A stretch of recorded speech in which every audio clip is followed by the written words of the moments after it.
Even astronomy, which you think is the furthest from being a science which has any social use, has and has had an immense contribution to mankind's well-being.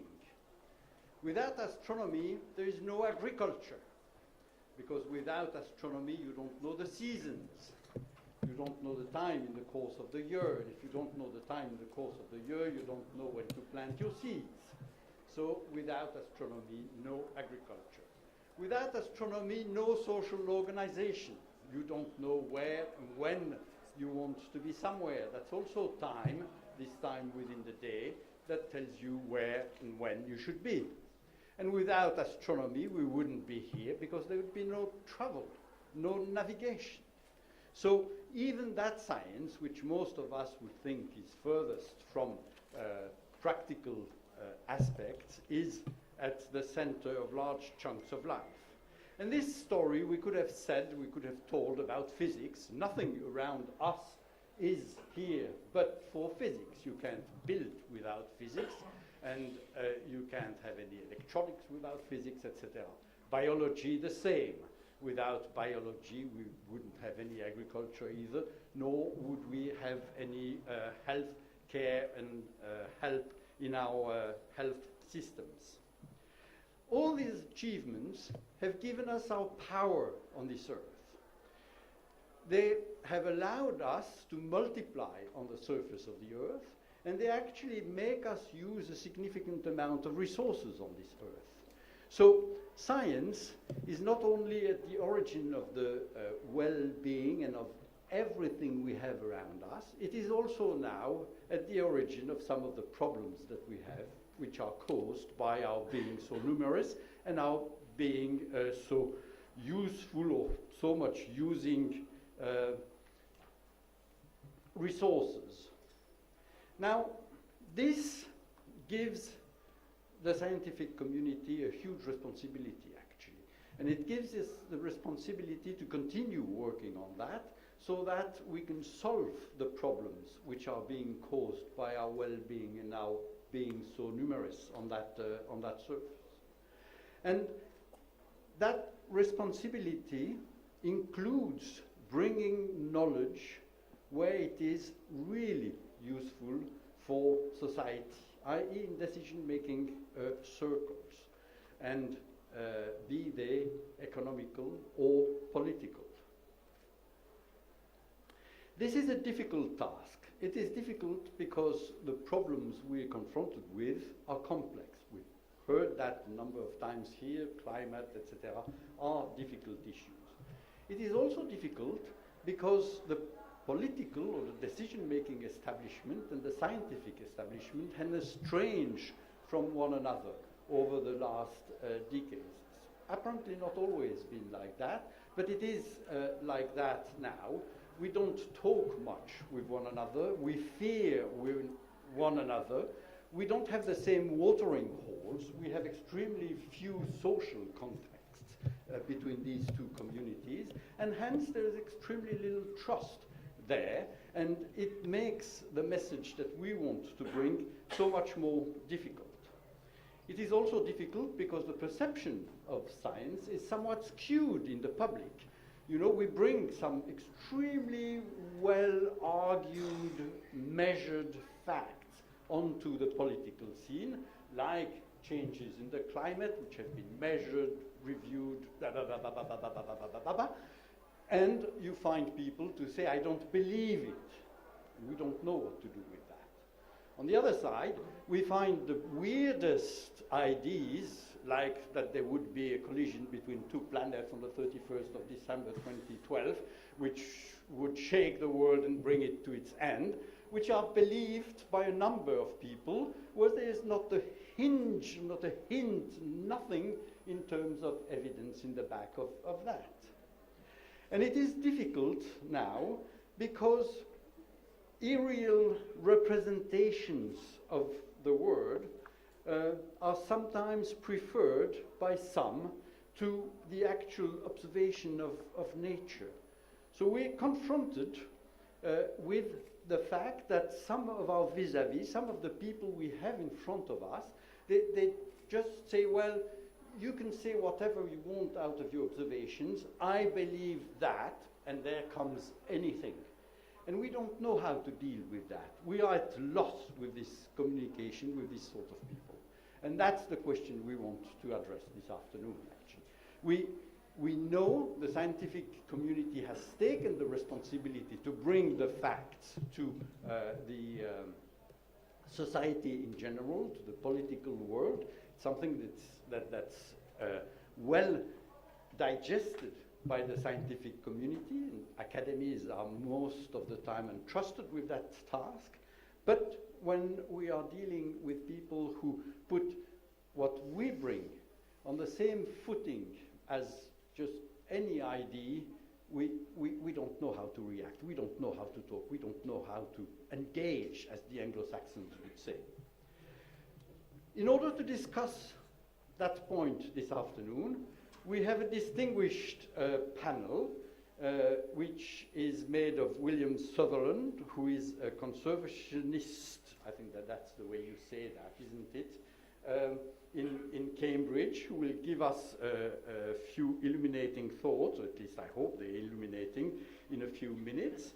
And we have, in order to discuss these illuminating thoughts and actually to bring some more into the discussion, Roseanne Diab, who is Executive Officer of the Academy of Science of South Africa, one of these academies which are at the origin of the synthesis of knowledge we want to bring actually to decision-making people. We have Rolf Hoyer, who is the chair of the so-called high-level group, one of the rouages that Europe has put together in order to try to bring scientific advice into its decision-making processes. We have Vladimir Susha, who is the Director General of JRC, and JRC is an institute which is there to produce knowledge in order to help the European Commission to make reasonable decisions.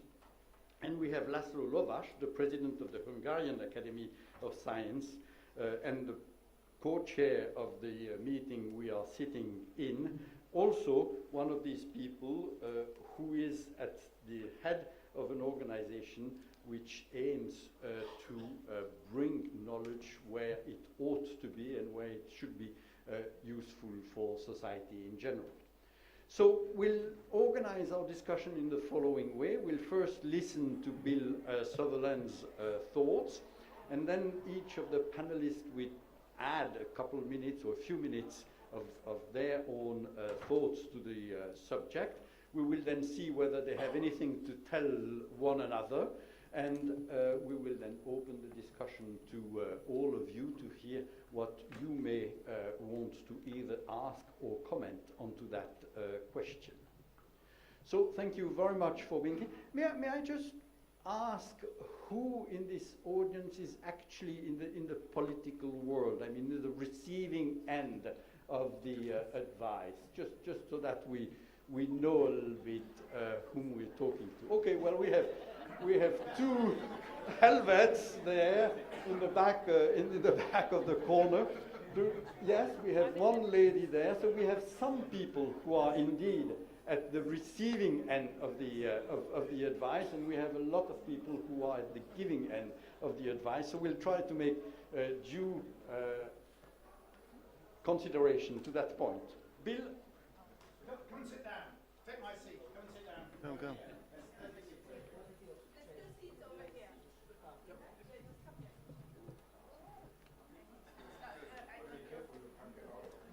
Yeah, we'll trap you in.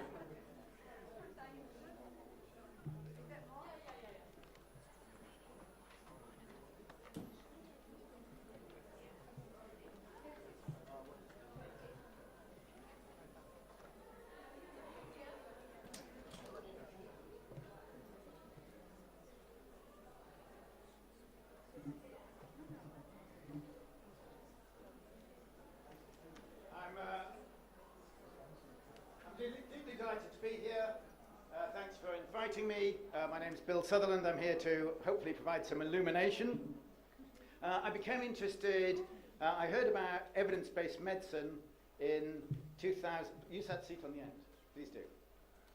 I heard about evidence-based medicine about 20 years ago, and I've been a bit obsessed with evidence-based conservation since then. And this shows the importance of this topic. So we did a study where we asked practitioners who had just carried out a conservation intervention where they got their information from. And the answer is that largely they get it from common sense or their own experience or speaking to local people, very rarely speaking to someone from somewhere else, we're a bit parochial, and very rarely indeed do they use the primary literature for their evidence. And it might be that this doesn't matter. It might be that the primary literature doesn't say anything useful. It might be that the local manager had spoken to someone who'd read the paper, and so actually in complicated ways it gets in. So to test which is true, we did this experiment, we did these observations. We spoke to Jessica Walsh spoke to 115 people who were practicing conservationists dealing with bird species that were eaten by predators. So these are the people on the ground. And asked them about the interventions they knew of to stop that being a problem. First thing we learned is they'd only heard of about 60% of the possible solutions. So I think this is generally true, that policymakers have blinkers, they only know of a small range of the possible things you could do. Secondly, we then showed them the evidence, which we'd summarized in, which I'll come back to this, would summarize the global evidence on the effectiveness of interventions. But that wasn't published yet, but the science was already out there. When we showed them this evidence, on 46% of the occasions, they said they'd changed their mind about whether or not they'd carry out these interventions. So these are ranked studies. These are ones that turn out to be very effective. These are ones that are less effective. And so given the evidence, they're more likely to do these, less likely to do these. So providing evidence of already existing, summarizing already existing science gets practitioners to change what they would do. That shows us a serious problem. When we started doing this, all the science was behind paywalls, the search engines were pretty useless, web of knowledge was the best approach, and that was not available to most people. I think that's changed a lot since then. Information is much more available now. What we've identified as the issue is what we call evidence complacency, and that is that the evidence can be looked up, but people just decide not to do it. So with Claire Wordley, we wrote this, just two examples.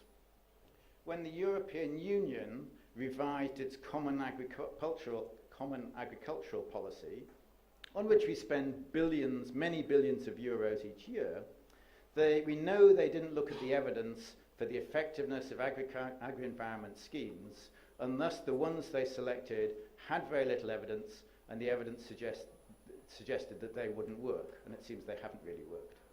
So they could have looked at the evidence and didn't. The second example is these things called bat bridges. We have 17 of those across Britain. The idea is that the bats fly along there. Turns out, when you do the research, it turns out that bats can fly, and they don't need these bridges. But to me, the problem is not that they didn't try these. It's a good idea. But with 17 of those, they weren't really tested. And then when eventually they were tested and shown not to work, they still continue to use them. And that's what we mean by evidence complacency. It's not using evidence when you could use evidence. So following that, I did this quick classification of all the ways, and tell me if there's something missing here. So sometimes there's just no evidence. So what's the ecological consequence of nanomaterials? There's nothing really there. What happens if there is some evidence? Perhaps you might not consider it, so you might ignore it, which is what we're talking about, evidence complacency, or perhaps it's unavailable. So this might be if you're in North Korea or somewhere where there's no real access to evidence. That's what we call evidence-deprived practice.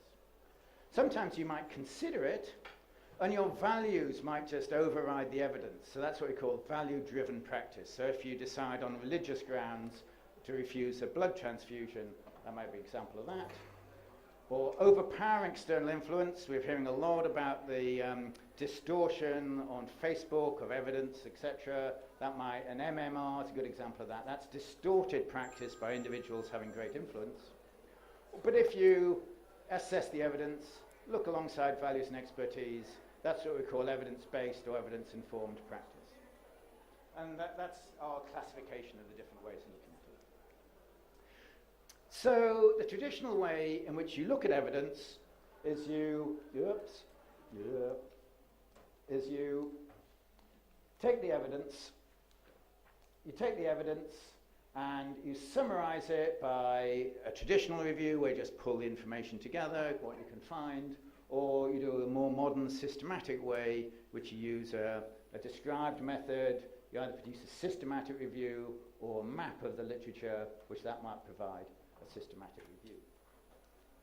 But the problem is the scale of the interventions. So we have reviewed 1,500 interventions so far. We think there's probably another 2,500 or more to go. So we really want to be doing about 4,000 reviews. On that scale, doing them one at a time gets kind of difficult. So we need a different approach. So the different approach we have, we call subject-wide evidence synthesis. The idea here is in a traditional review, you pick a subject area like malaria. We pick a huge subject area like wetlands or marine or bird conservation. Here you select a topic like bed nets. We will identify all the options that are necessary to deal with all the problems for bird conservation. So here you just do a couple of reviews at a time. Here on bird conservation we did 455 reviews in parallel together. Here you use search terms. Here we search the journals and pull out the papers relating to interventions. So it's a lot more laborious to start with, but you're doing it on an industrial scale. Here you take a broad topic for review because you want to do a meta-analysis. We're quite happy with much narrower topics. You use effect size. Here we often use a measure of effectiveness because in the work we do, often the outcome measures differ a lot. And then we do a Delphi technique. And this is a couple of times, 2 or 3 times more expensive, but you get tens or 100 times more reviews as a result. And that to me seems to be the approach we want to be adopting elsewhere. So subject-wide evidence synthesis, so we tackle a broad topic. We've read 250 journals, it keeps increasing. We've read 400,000 paper titles. So with that sort of process, you can keep feeding in. And just a quick point I want to make. We've done an analysis showing that in conservation, 35% of the literature is not in English, and people tend not to review that. We're missing some really important science by assuming everything's in English, is what tends to happen. So, subject-wide evidence synthesis, you extract the details, you collate it and assess it, and you produce it in a book, which we call What Works, available for free. And this is how it works. Go to our website, Conservation Evidence. It shows the different interventions, 129 actions for amphibians. So press, look at roads. What's the evidence for roads? It'll say there's 37 interventions, which will be described. You look at culverts. There's 32 studies, and it describes the key messages, including a lot of detail here.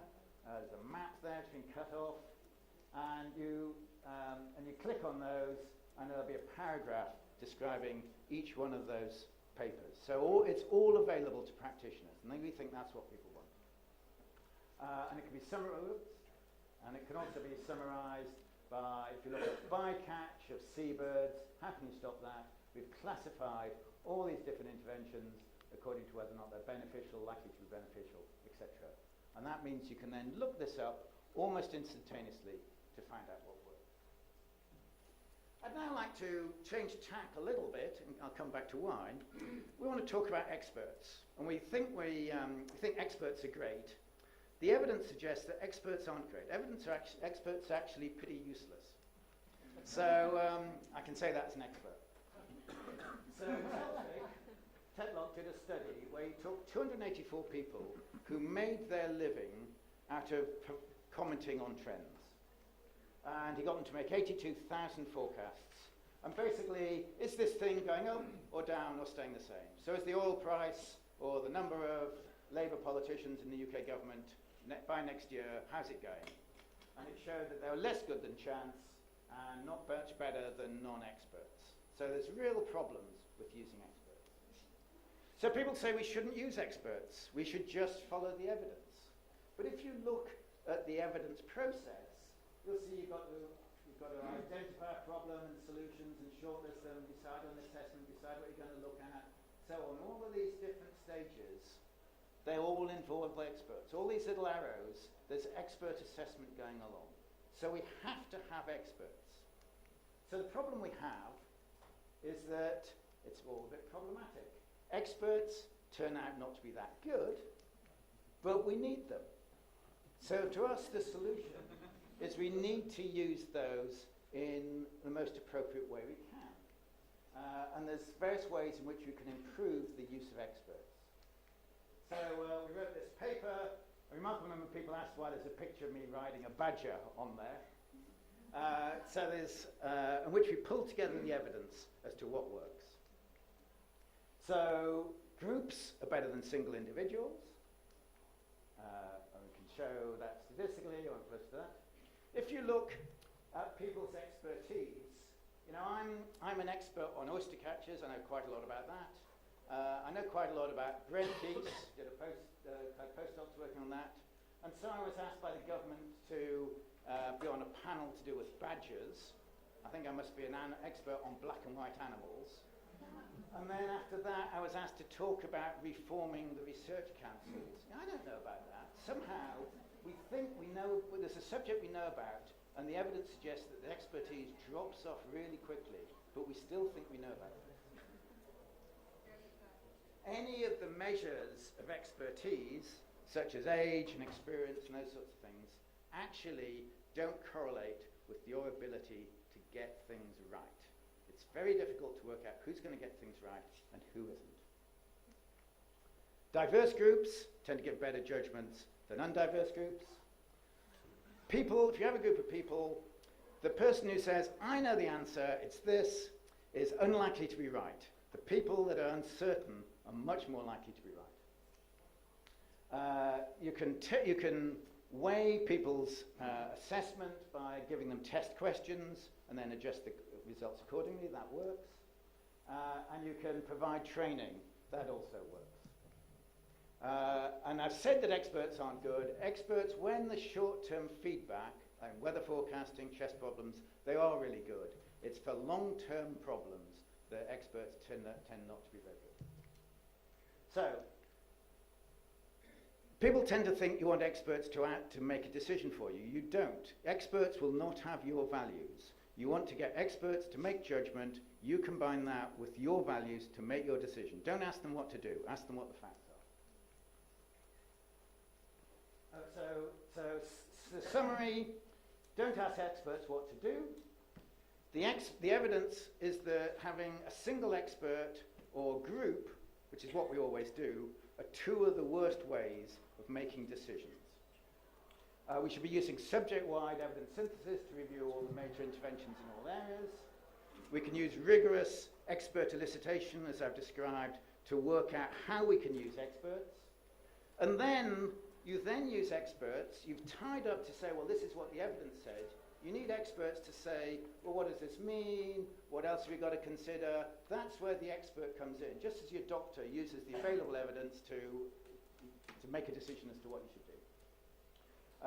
And if you've got experts that have then got the publicly available information, I think it will increase the authority of experts rather than them seem to be said, oh, I just think this is what it is. And we've approached this for conservation. We've now got an ambitious plan to apply this to all areas of policy outside medicine. And this is our initial list of all the policy interventions outside medicine. And I'd very much like to talk to anyone who's interested in that, or anyone interested in conservation work. And then my final graph, so I've been a bit pessimistic. I just want to say there's some good news here. So this was a protest What do we want? Evidence-based change. When do we want it? After peer review. You'll notice that there's only one of those. Secondly, this is my daughter's.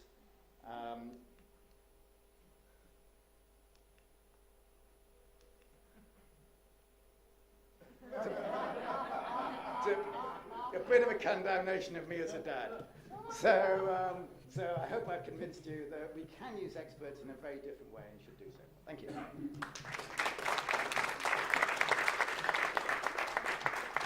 Thank you very much, Bill. Can I ask the panel members to maybe come and sit up here?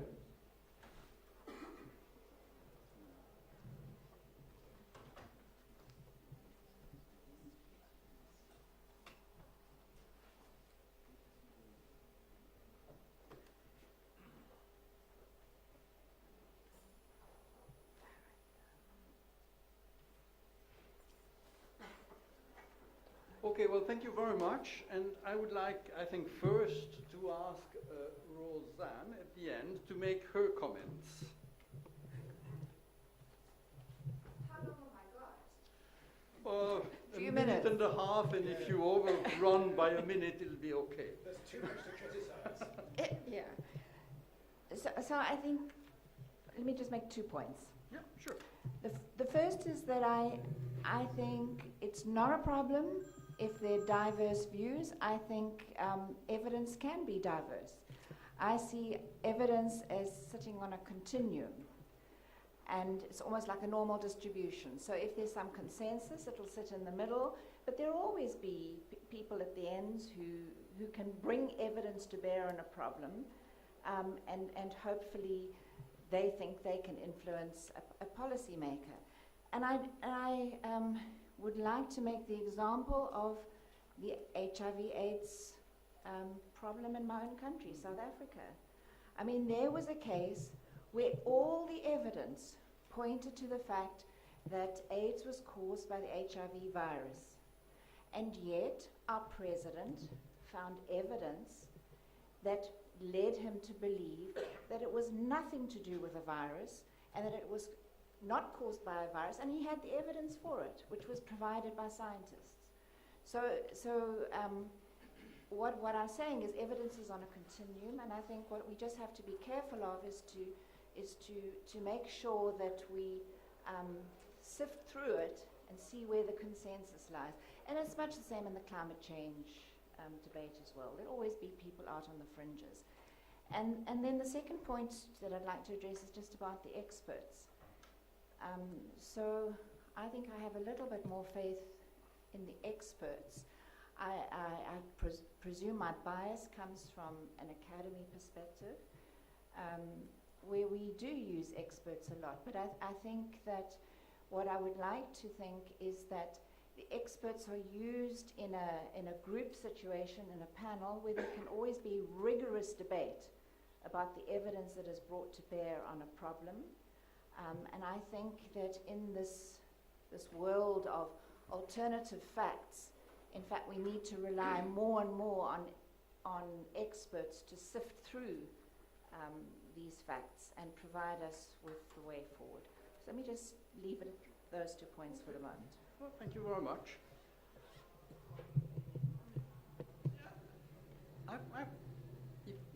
I find interesting what you said about evidence that your president had that HIV would not be caused by. You call that evidence that he had? I'm not absolutely sure I would have called that evidence, or I mean, maybe after that you can try to comment on that, because one part is right. I mean, HIV is caused by a virus, as far as I know, and the rest is wrong. So what do we do with, I mean, why do you call something which was wrong evidence? But that's your view, it's my view, it's probably the view of most of the people here. But it was not the view of this particular scientist who did the research and who published papers. I think he was an American scientist. And our president was advised by this person. And I think that what happened was that once he'd taken the decision that the virus did not cause HIV/AIDS, he had to stick with that. He had a reason to stick with it, and he just carried on with this for years and years. Yeah. Hundreds of thousands of people died as a result of that. Maybe we'll come back to that. Okay. Rolf. Yeah, Thierry, I have 2 points. One is against your wish and one is according to your wish. The first one against it is a few comments concerning experts, and I have to come back to some high-level group. We are in the tail of your distribution concerning the expertise, because we are 7 people having completely different expertise, so most of us are in the tail. So you lose the expertise, but I don't think you lose the judgment. I think that's the main point. So we rely on the expertise, for example, from the members of the academies, and then it's our job to bring that together and to judge on that. Yeah. So things like that would possibly exclude these singular opinions, hopefully. And I think that the smart thing is that we are a diverse group to do that, and that we are not doing forecasts, but that we are really looking into it and then making some proposals out of this evidence, but not a forecast. Okay, so that was against your wish. The one on your wish is on the alternative facts, which I personally would call differently, but okay. I think they are just lies, Yes. frankly speaking. So why do people come to alternative facts? But possibly because, the one possibility is because there are an overwhelming amount of facts. And they don't know what to do with it. Yeah? So it's difficult for people to judge. So why is it difficult? Because scientists very often don't do or are not able to give uncertainties. And everything what we have as evidence has an uncertainty. I know that it's extremely difficult to explain uncertainty to people. But if we are not able to do that, then we have already lost. So that is something we have to keep in mind. Now, in order to explain uncertainty, you have to use the right language, which people understand. So I think communication skills and language is extremely important. Just one example, climate. People, when they hear climate, they think of weather. It's not so easy. I talked to the ex-chair of the WMO. He told me it's so difficult to explain to people the difference between climate and weather. But this we have to do. Then maybe we get a little bit more fundamental things into that discussion instead of emotions. Then what is important, I think, also for scientists is to go into a dialogue with the people, but into a dialogue where you do not attack things. That you try to talk, not to convince, but to question them and to ask them to bring the arguments, not to attack them. As soon as you attack people, they are stuck. So that's very important. I think that's it. Uncertainty, language, dialogue, and maybe one thing I forgot, talking for something, not against. Remember the March of Science in April. Some people were saying, okay, that's a march against alternative facts. No. We, at least in Germany, in the German Physical Society, I said, we have a march for science. We are not against them. We are talking for our principles. It's much better to talk for than against. Okay, that's my... Thank you. Vladimir.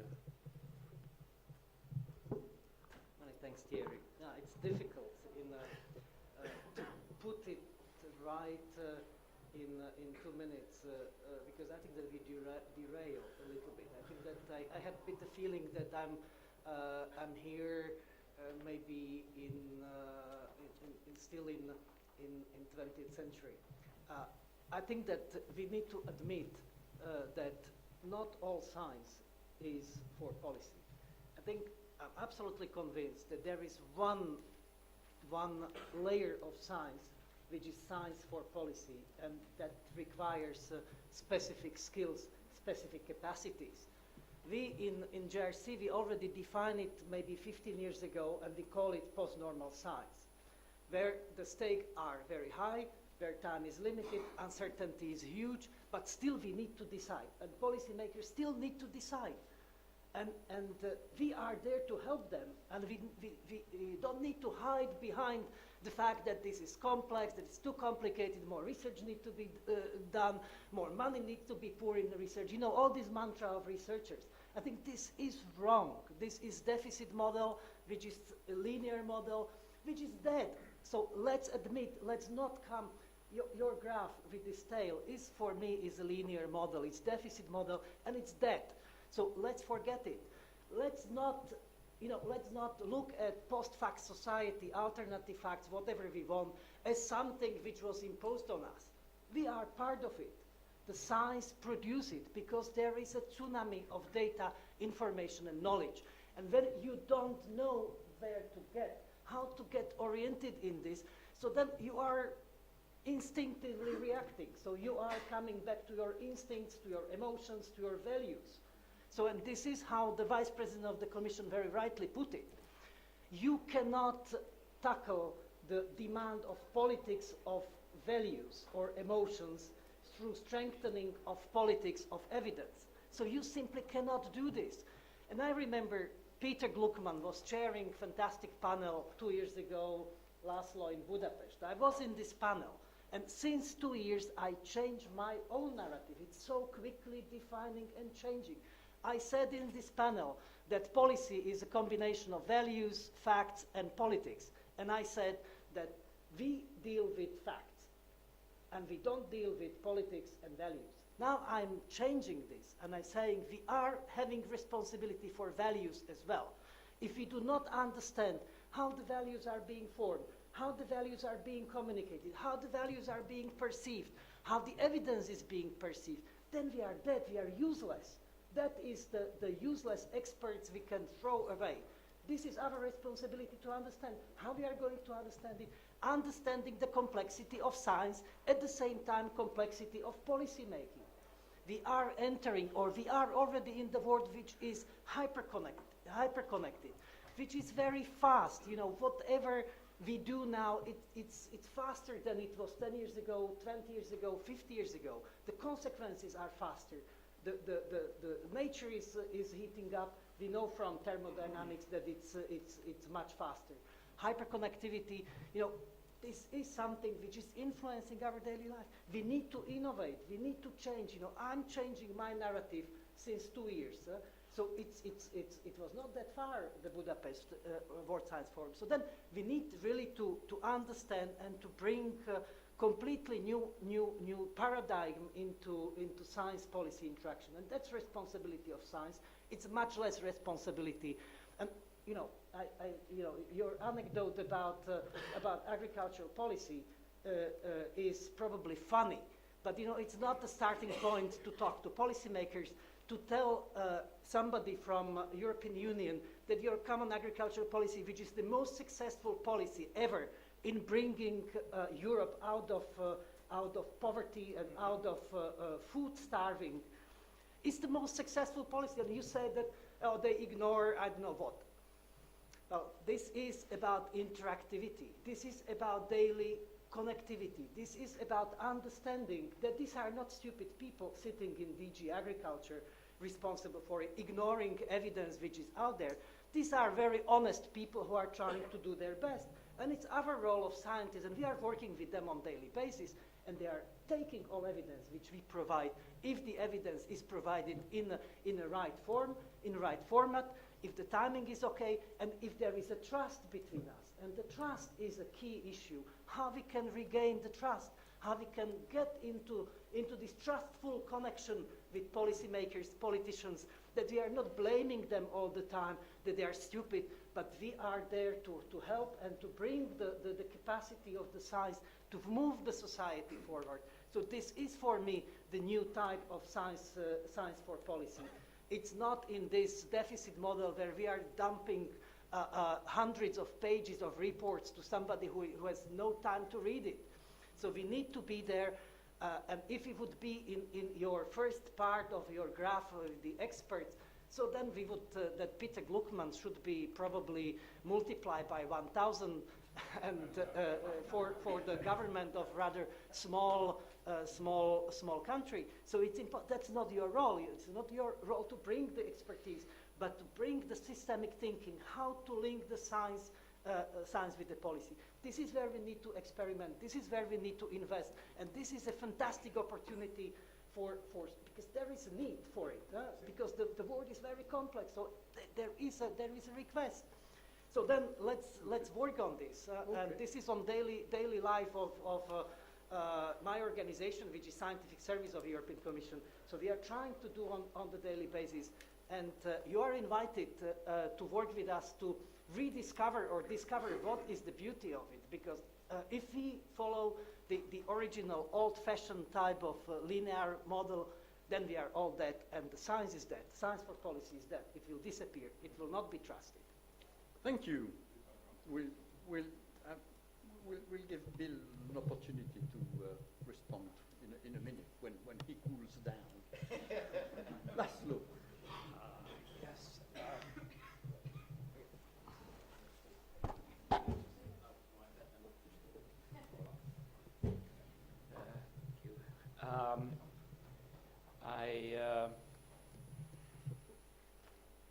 Now, after this very serious comments by Vladimir, maybe this late I will just try to give some examples and comment on them. So the basic idea is that you cannot make science advice without actually connecting to the general public, because politicians will follow public opinion. Now, what I am showing here is 150. I will be a few minutes longer than I'm supposed to be, but that's how I prepared. So after that I will shut up. So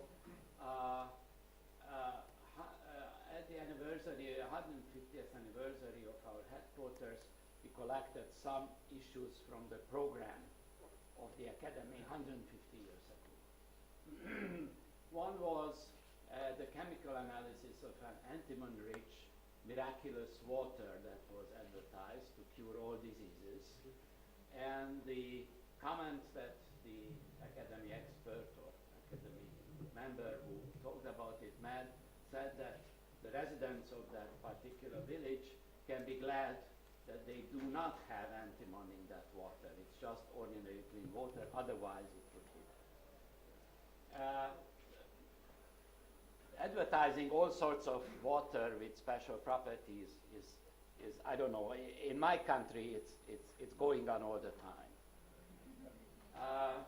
There was also a lecture, I just mentioned it, by Armin Lambert about the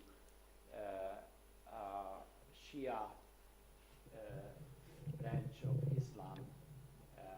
It was he was a very famous expert in those days. But this is what I wanted to show. It's about homeopathy. And there was a talk about it 150 years ago, and it's still here. So maybe the things are not changing as fast as you said. Of course, well, that's not. Oh, sorry, what happened? Okay. Of course, because about homeopathy, IIIA just issued a statement, and that may have a little bit of useful conclusion here, because the Hungarian Academy 2 years ago issued a statement, a very similar statement, but this was ignored by everybody because it was a single academy. So let's hope that IIIA, which is I forgot exactly how many academies, 40-some academies, will have a more more influence or more impact. Now let me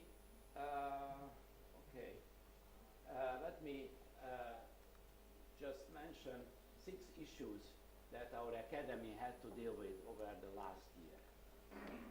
A new nuclear power plant, the issue of hydroelectric power, genetically modified plants,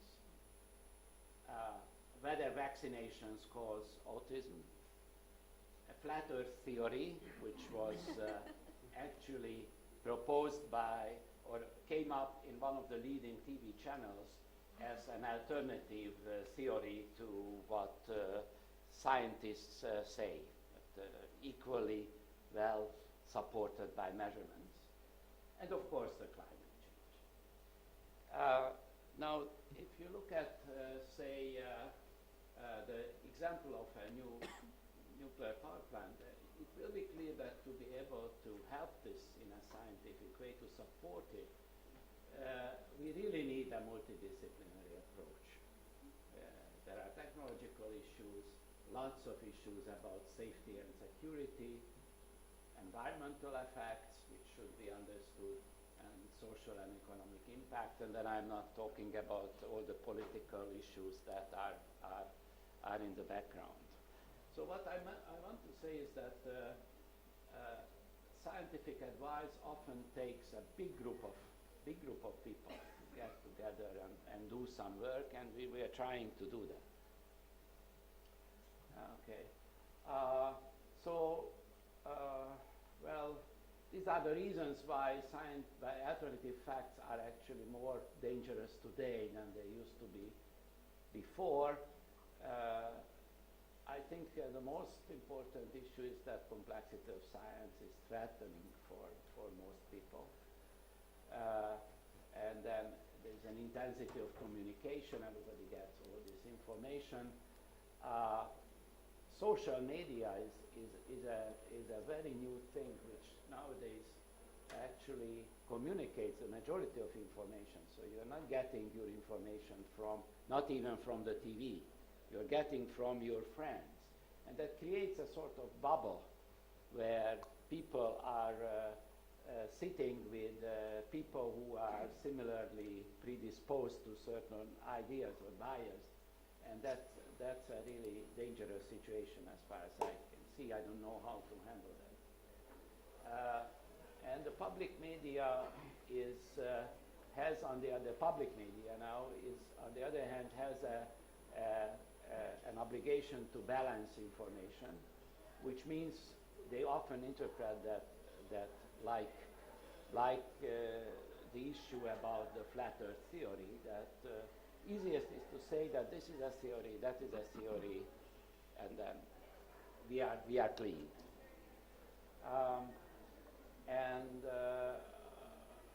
of course, policymakers usually care more about public opinion than scientific findings because they have to be re-elected, and so that just underscores that we have to address the public at least as much as we are addressing policymakers. Now there are several things I listed here, many things about what scientific organizations can do. I would like to recall this. I think somebody told us that do not engage in direct debates. Try not to attack alternative facts. You will lose, because the person who represents the alternative facts is free to say whatever he wants. If you are a true scientist, you have to stick to the scientific facts, which are often limited, and there are exceptions, and there are caveats, and so on. So altogether, this is an important one. All the others I will not mention, and I think I'll stop here. Thank you very much.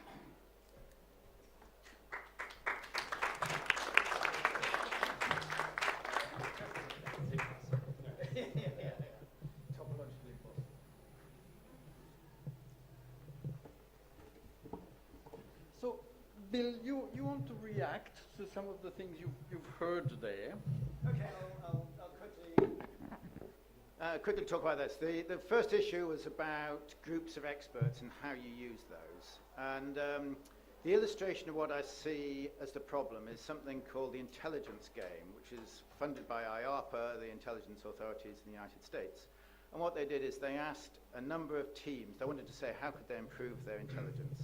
They asked 5 teams to make predictions about what would happen in geopolitical events in the future. 3 of the teams were geopolitical experts who had access to classified information. 2 of the teams, led by Telflock and Mark Bergman, were groups of complete amateurs just using Google, but using these expert elicitation methods in different ways. And when it came, and it was a competition, and the amateurs with access to Google using expert elicitation were right more often than professional intelligence people with access to classified information. That shows how that works. And what it means is that there's ways of using experts, and particularly through voting, through anonymous decision making, through rounds of discussion, that means that you can do it in a more sophisticated way. So it's not saying experts are wrong, just that we can use them in a better way in panels. Vladimir, we actually agree a lot more than we think we agree.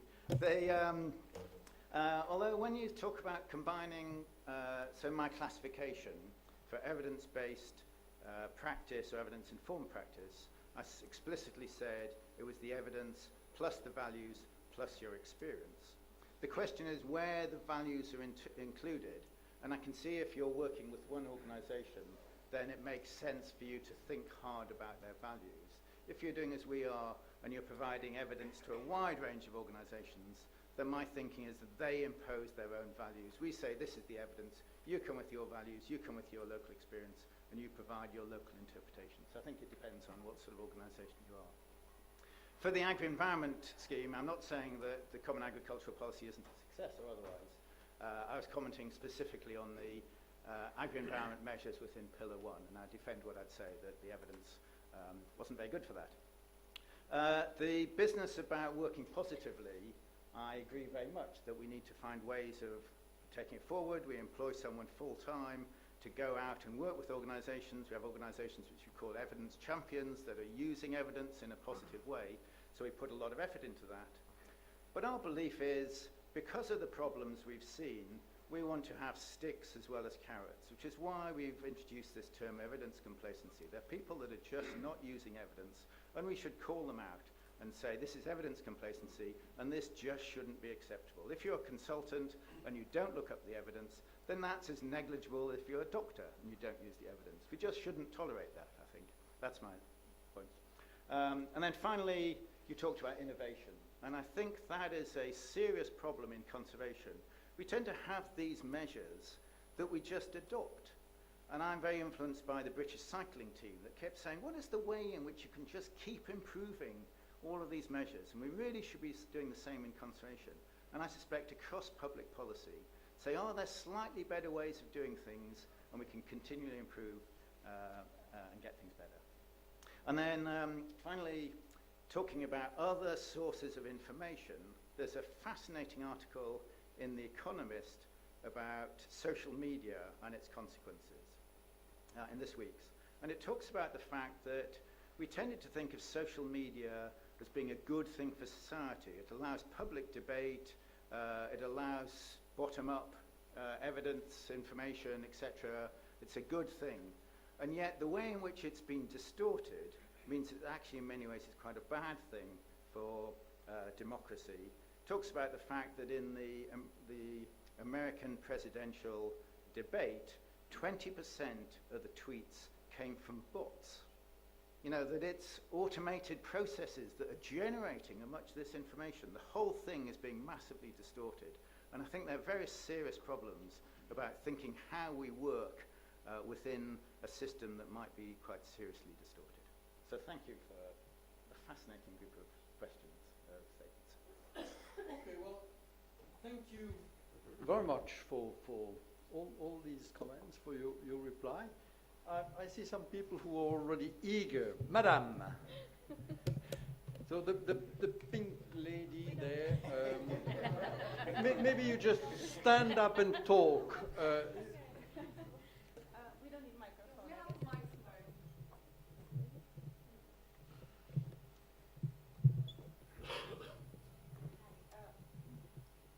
Is this? Yes, it's on. I'm not Calestus Juma. He's a professor from Harvard. He wrote a fascinating book recently called "Innovation and Its Enemies," and why do people resist new technologies? And I just want to comment that the status quo oftentimes resorts to emotions instead of facts to make their arguments. And if you put emotions on one side of the scale and facts on the other, emotions oftentimes win. So my question is, how can experts who are scientists effectively help policymakers adopt innovation versus the status quo when strong emotions or economic interests are at stake?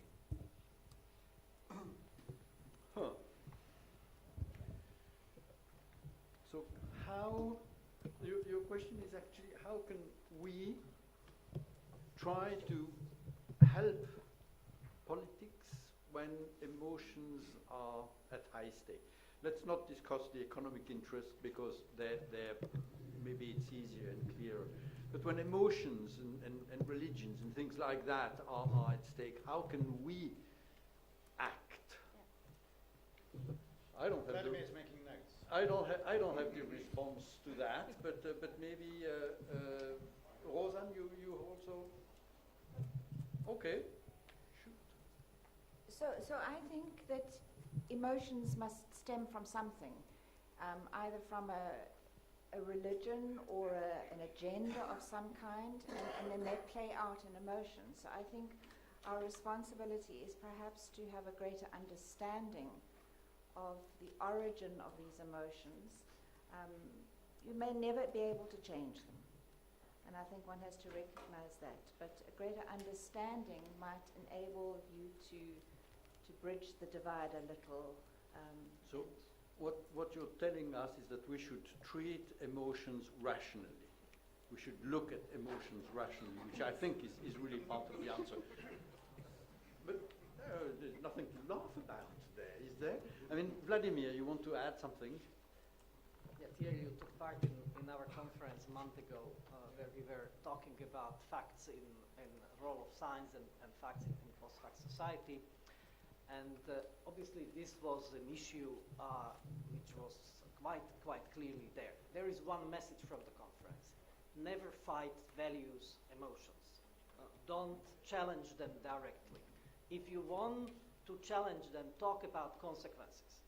Divert discussion from direct confrontation about emotions, because you will never win with your evidence over values and emotions. And Thierry, you are right in a way that we need to be a little bit more rational about not irrational, about emotional. Mm-hmm. We need to understand it. And there is a scientific field which has been ignored for decades, and these are humanities and social sciences, which are, we still are talking about serious science and then the soft sciences, which is horrible. I think that this is the biggest mistake of science, and I'm using, when I have presentation, the slide, which is showing three groupings of sciences which are not communicating between each other. And one grouping is social sciences and humanities. It's absolutely essential to bring them in.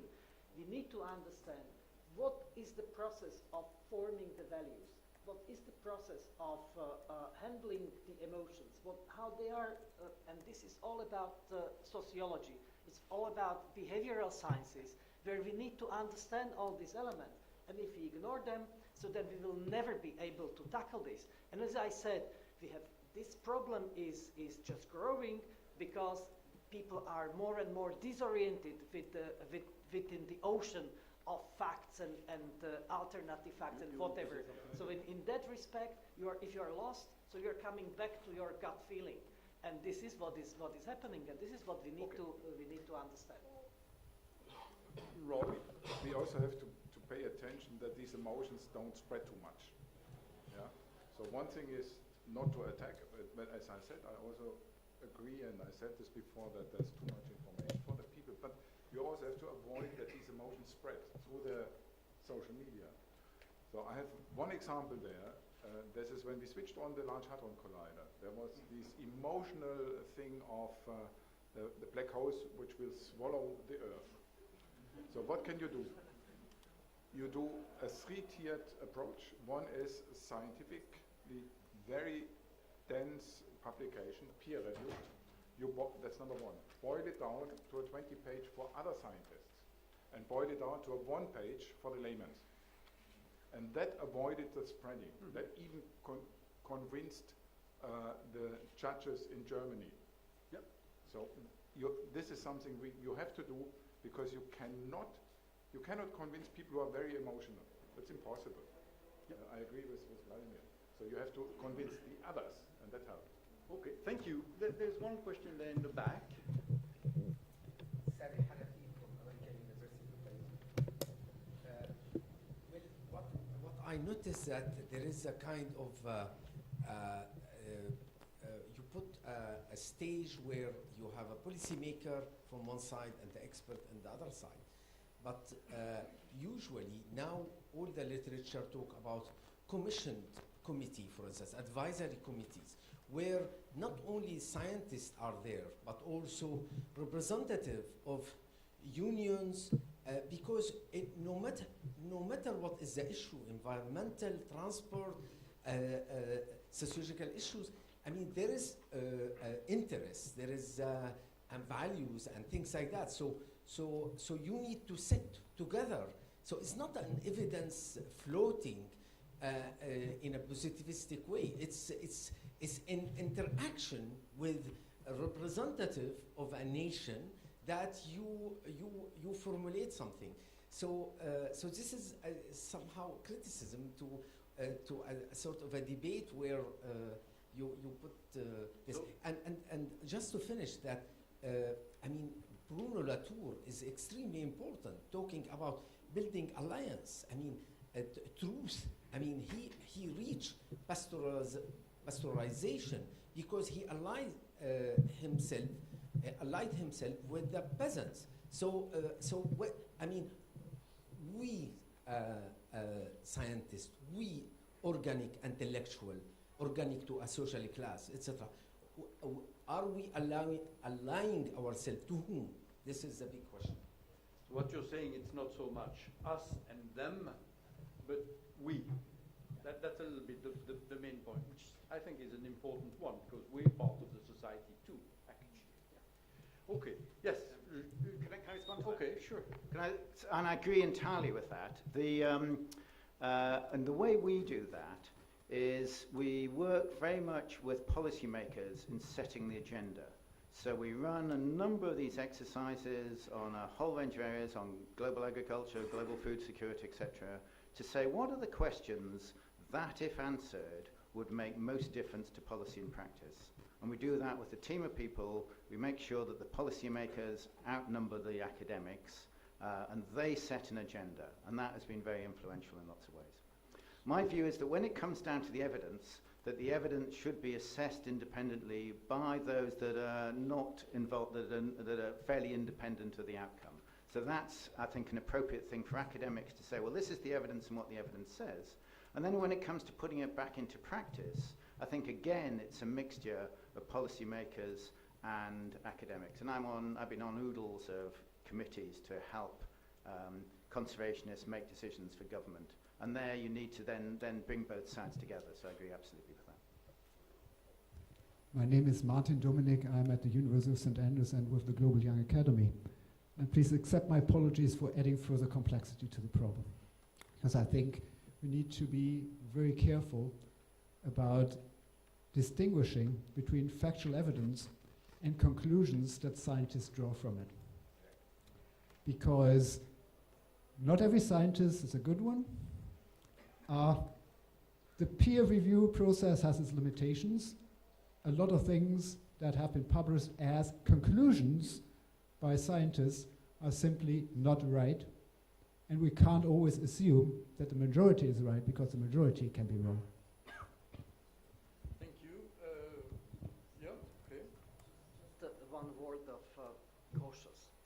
let's not come into illusion that there is black and white. There is the evidence and there is ignorance of the evidence.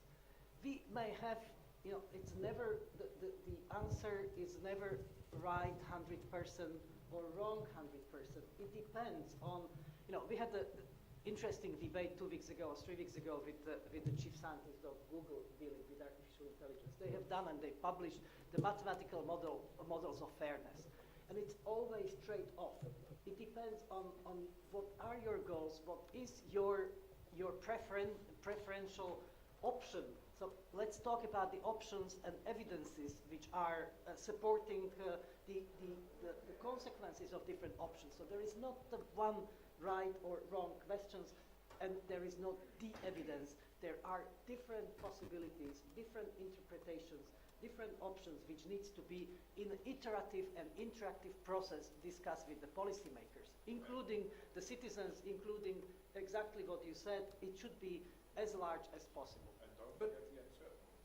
Don't forget the uncertainties, but if we go back to the HIV example, then we are in a case where I'm not sure what to say applies actually, because there is the right and there is the wrong. No. Could I make a comment? Yes, sure. So I was just thinking that the comment that has just been made applies exactly to the HIV case. It's the conclusions that one draws from the evidence that is there. And I think that's what led to the HIV/AIDS debate and the problem. Okay, Peter?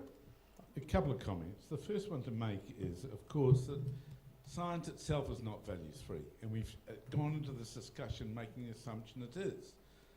And the most important values, judgment, is the sufficiency and quality of evidence on which to reach a conclusion.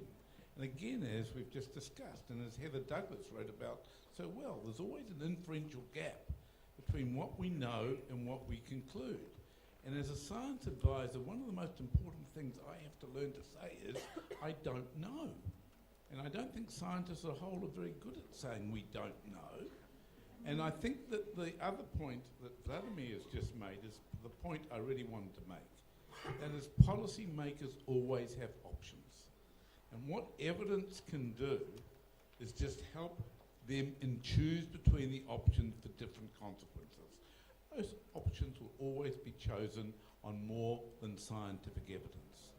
And remember, if we just come back to the HIV point, for most people, evidence is not science. Evidence for most people, including policymakers, is religion, it's belief, it's tradition, it's personal observation, personal experience, and it's anecdote.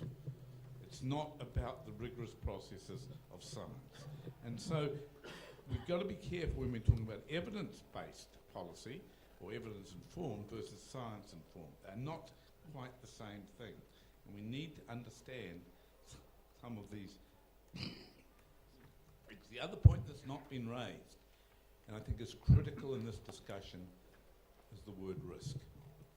The perception of risk is very different between different players in the system.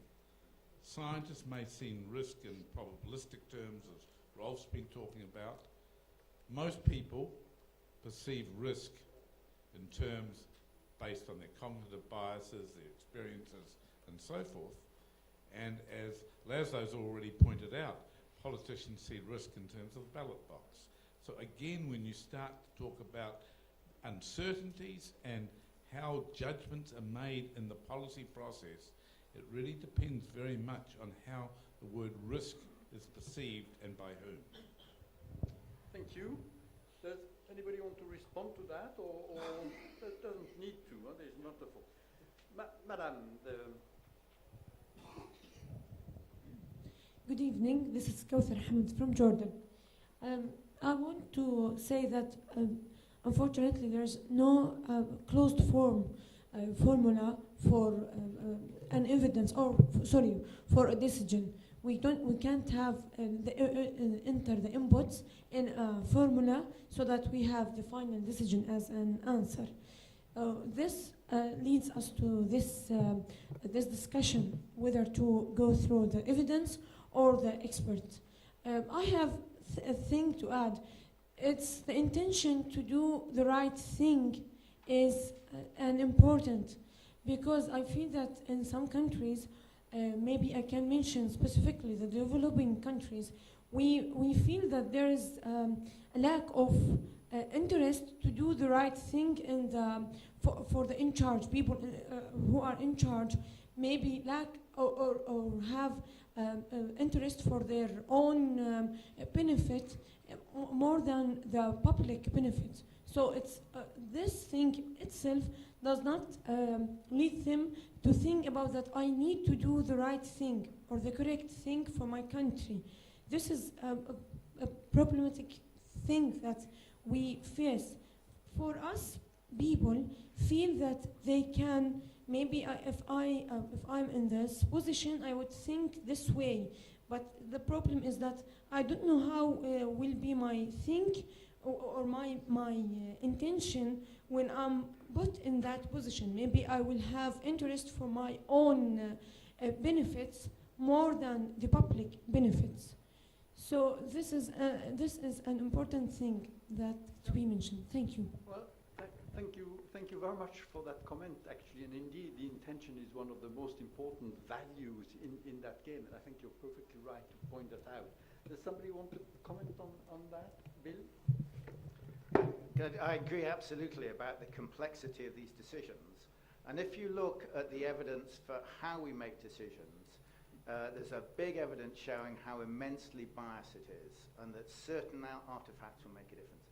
So my recommendation is that there's structured ways in which you make decisions, particularly multiple criteria analysis, where you make it clear exactly what you care about, you list what the evidence is, and you use that in a fairly formal way to make your decisions. And it seems that that structured approach is much less likely to give you a biased solution where it's just done on an artificiality than if you do it in a very structured way. And actually, it's interesting what you said, because somebody said that the risk for the politician is non-election at the next time. And that's exactly what, I mean, the intention of the politician is to be elected next time. So we have something which, yeah, you also wanted to say something?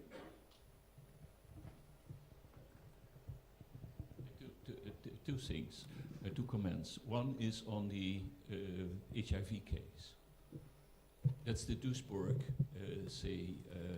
theory, or where he actually said or ignored all the evidence and took his own evidence, which was based on bad science, and came with an alternative for the HIV, for the virus.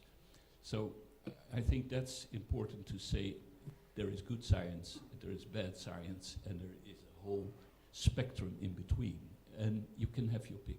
Now that brings me to the second one. In the alternative facts, often people start not with facts or with science, but with a prejudice, with their personal bias, and start from there and find their way into that literature that fits their argument, or that website that fits their arguments, to build on a kind of castle of arguments which is very hard to actually demolish after it has been established. And I think we haven't, as scientists, we have not really found a way, if we have identified the solid science to combat these kind of bad science, prejudice-built kind of arguments. Thank you. The lady there in the pink again. Thank you. Actually, I wanted to pay attention again on evidences which are not black and white. And it is not case only about conclusion of specific one evidence, I mean one research. It is case of alternative evidence. It is important conditions under which we receive certain evidences. We may have two or more perfectly researches which are done with following all integrity procedures, and they are accurate, but depending on the conditions on which they receive conclusions, evidences may be completely opposite. So it is especially evident in cases of emerging issues when standard procedures do not exist. So it is wise to have a standardized procedure, but scientists develop procedures permanently. We cannot have all of them. So it is important both for experts, for teams, and for policy makers to understand these conditions under which evidences were created. And we should more communicate about standards, about especially in developed fields, to make scientists aware that interpretation of evidence also is important, especially in case when after a few interpretations, for instance by journalists and so on, some basic evidences on conditions are somewhere put aside. So this perhaps sometimes opposite alternative evidence are because of these issues. Okay, thank you. There's one question there in the back. Well, it was the other one, but we'll take both.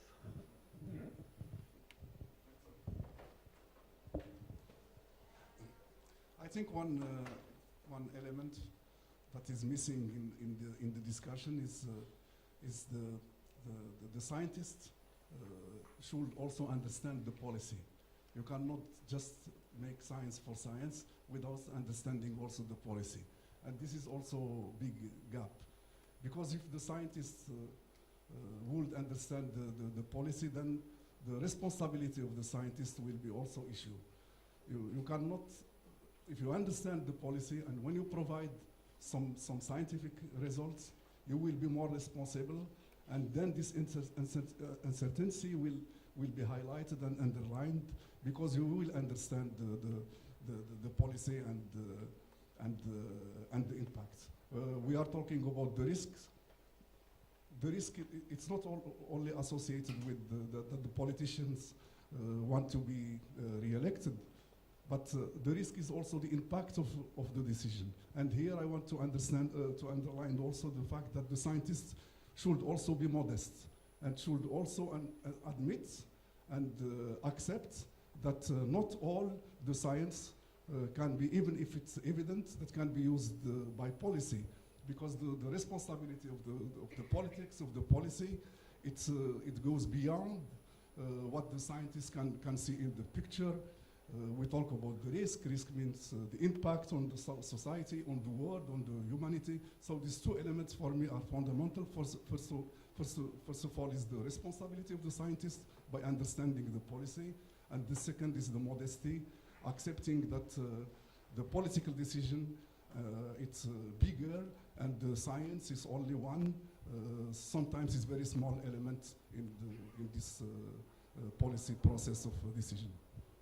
Okay, thank you. But I think some people would say that the second aspect would be somehow taken care of if you consider science as not only the natural sciences, but including the humanities, which I think is worth stressing again.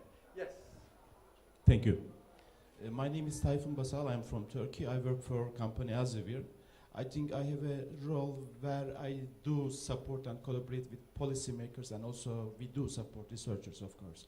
So although I truly believe in the power of direct and open communication, my observation is that there is a lack of common language. And entropy is increasing both on the political environment and also in the scientific environment. So if we assume that, there is a lack of common language, and if we assume that there should be an interface who should develop this common language and increase the efficiency of this collaboration, and which may eventually lead to some mutual benefits and win-win results. So who do you think would be the most potential interface to do that?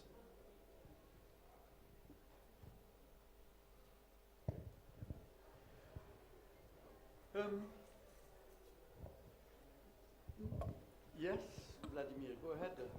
But I was just told we should be short slowly. Okay. Because just to answer your question, we consider ourselves inside house, inside European Commission, as a translation service between science and policy.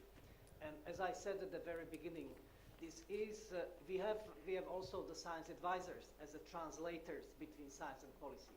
But we need to develop it more, and I think this is the challenge which I was referring to, this new paradigm, that we need to have more people who are trained and having this translational capacity. Not every scientist coming from university or research institute can do the scientific advice or be this translator.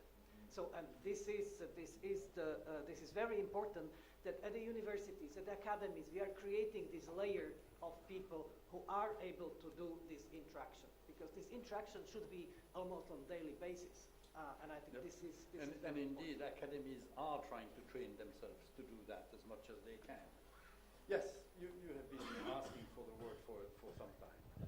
Thank you very much. I'm Jens Teget. I'm the president of the European Union of Science Journalist Associations, and I would like to give you my perspective as a science journalist to this whole picture. First of all, I want to say that it seems like you have to be more aware that the whole picture of what's going on in the public space and how science is communicated has changed dramatically during the last 10-15 years. But not only that, there's a new development which started 2-3 years ago. First of all, the long development has been that the media have been in a crisis.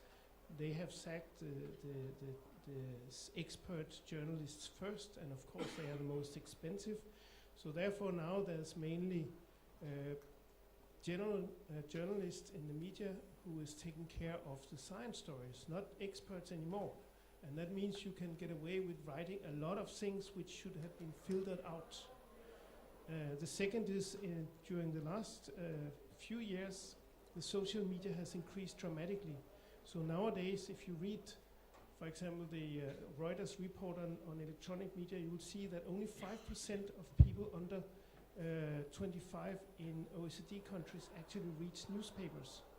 So people get their information from social media, and not even television can compete with that anymore.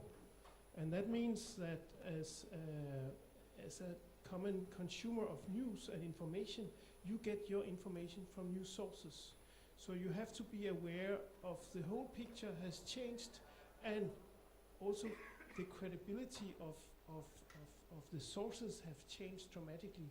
So people read other things and they take a note on what they read on the web. That's what has happened in some of these election campaigns that you probably know about.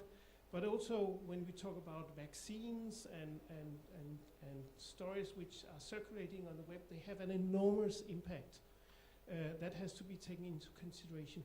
One advice I will give is you have to be much better connected to what's really happening in the media.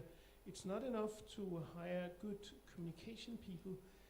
They have a tendency to be PR-oriented and oversell science, which is also bad. But one thing you could do, at least, which costs nothing, is at least try to influence, for example, public service, governmental media. Make sure that science has a seat at the governing board, is presented there. Most places they're not, and they could be. You could be. Thank you very much. Governing boards of media, of course. Yep. I'm afraid we have to come to a close, although I do see that I see several hands that would want to raise. I'm very thankful for all this discussion. I thought I would conclude that we didn't know what to do after that discussion. But I think from what I've heard, actually, I realize that many people have given lots of thoughts to these questions, and I think I'm very thankful for that.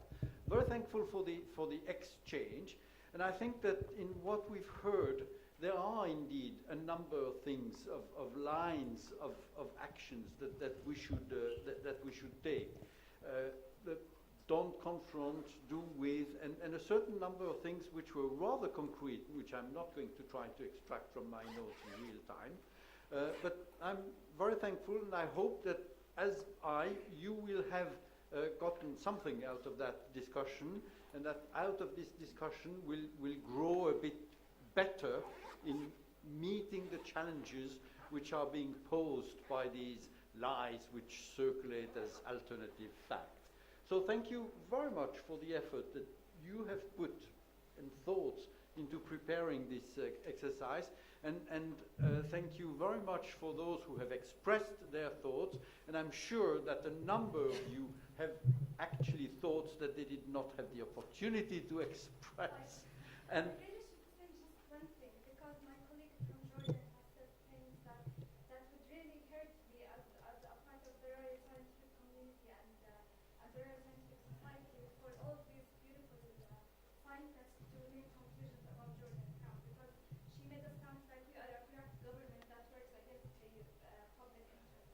So please just, it's really not the fact. The fact is that scientists, there's a huge gap between the academia and the policymakers, and the translational science that Mr. Bradley was talking about. Even scientists in Jordan or scientists coming from outside studying Jordan and the refugee influx, they only thought of them as numbers rather than relevant outcomes. So please. thank you very much for that. I certainly did not take the comment of your colleague in the sense that it was a Jordanian type of comment, but it is certainly a comment which is valid in many parts of the world. And indeed, what we have seen here from part of your governing bodies is an effort and an intention to do the best for the people around here. And that's something which I will take home as a message. But the comment of your colleague is certainly right, and in many of our countries, we are confronted with governments whose intentions are not always as clean as one would wish them to be. So thank you very, very much. Have a good evening. We'll meet you at the party.